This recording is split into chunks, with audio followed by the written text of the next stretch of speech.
Well, the Down with Monarchy slogan is ringing loud in Spain too. Former king Juan Carlos has fled the country. It's a scandalous escape.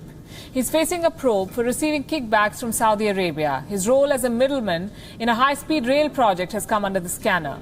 What a humiliating fall it is for a man who transitioned Spain from dictatorship to democracy.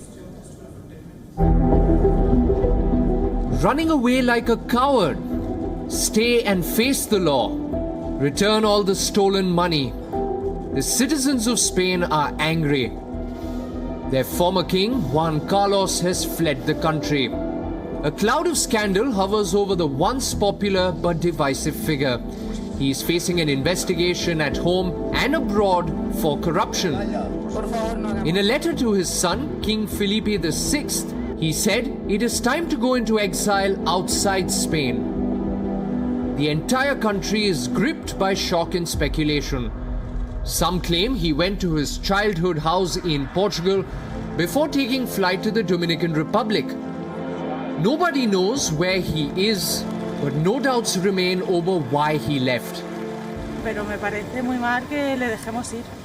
I think it is really bad that we let him go. He should have to stay here, return the money and do prison time like all Spaniards when you break the law.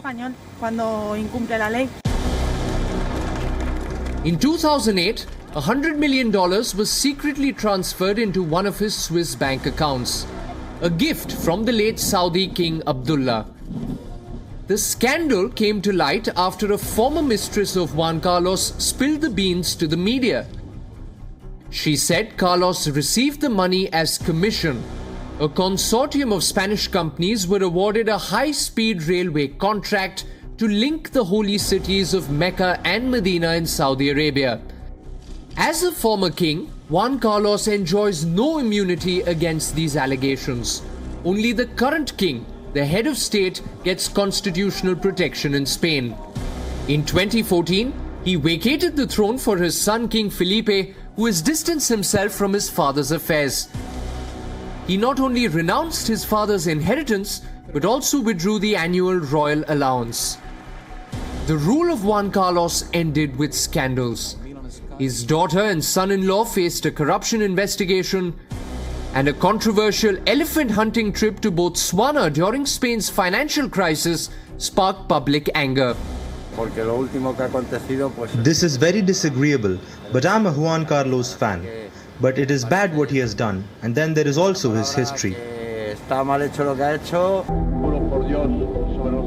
Juan Carlos took the throne in 1975 after the death of General Francisco Franco. Under Franco, Spain suffered the ills of dictatorship, but Carlos guided Spain to democracy, a new system of parliamentary monarchy. Carlos even dismantled an attempted coup in 1981. In Spain, King Juan Carlos will still be a historical figure, but not one who will be remembered kindly. Bureau Report, WION, World is One.